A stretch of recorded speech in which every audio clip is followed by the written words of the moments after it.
जो हैं फ़ख्र अंबिया के नवासे थे और सब कुछ इख्तियार में था और अल्लाह रसूल को महबूब कहता था और रसूल के महबूब नवासे थे। और 61 हिजरी में इतना जुल्म हुसैन पे हो गया, अल्लाह ने मदद ही नहीं की।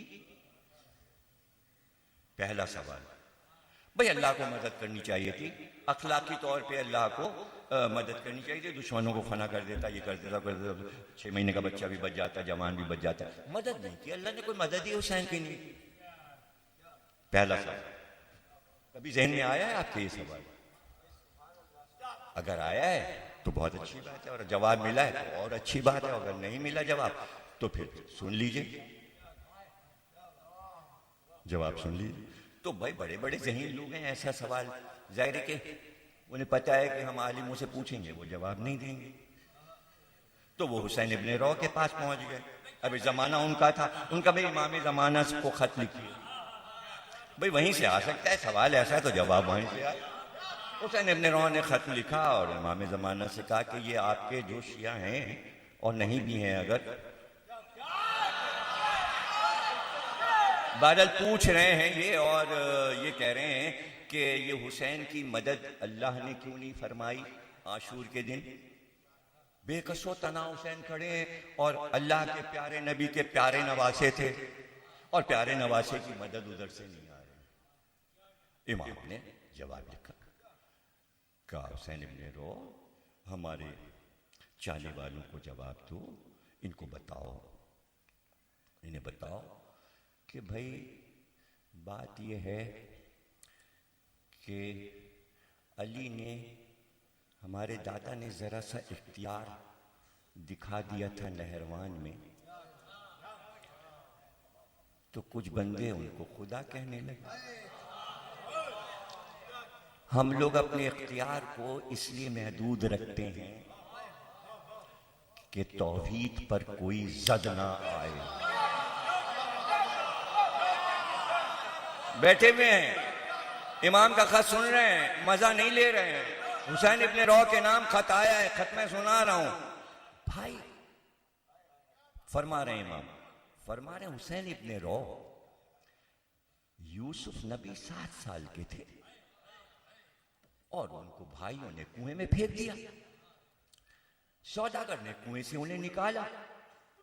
उधर से काफिला मिस्र का जा रहा था, उसने खरीद लिया, गुलाम बनके बिक गए यूसुफ कि हम मिस्र में बेचेंगे, बहुत खूबसूरत बच्चे है तो बड़ी कीमत मिलेगी बादशाह से। लेके चले, काफिला आगे जाके थोड़ी दूर रुका था तो यूसुफ को याद आया कि अब तो हम अपने घर नहीं जा पाएंगे, इन्होंने हमें कैद कर लिया। ये सामने जो कब्रिस्तान है इसमें हमारी माँ की कब्र है, तो चल के हम अपनी माँ की कब्र से लिपट के अलविदा कर लें। तो 7 साल का बच्चा चुपके से सौदागर की निगाहों से बच के कब्रिस्तान गया और जाके माँ की कब्र से लिपट के रोने लगा कि अम्मा, हमारे भाइयों ने बड़ा जुल्म किया और हमें सौदागर ले जा रहे हैं मिस्र।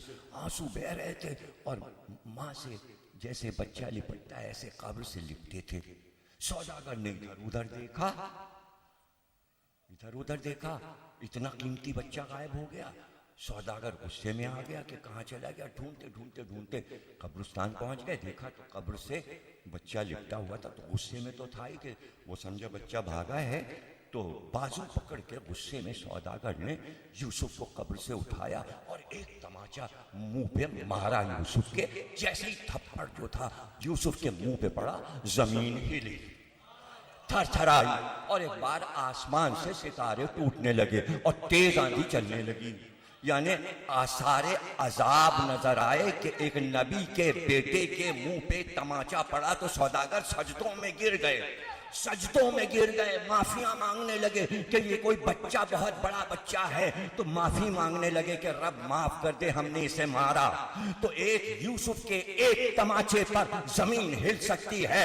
यूसुफ तो याकूब के बेटे थे, हुसैन तो मोहम्मद के बेटे थे। अगर इशारा कर देते, अगर इशारा कर देते, जमीन फट जाती, आसमान गिर जाता, यूसुफ से बुलंद थे, मगर वही मुसलमान सजदों में गिर के कहते, पहचान गए, हुसैन तुम ही खुदा हो, हुसैन तुम ही खुदा हो। रह गए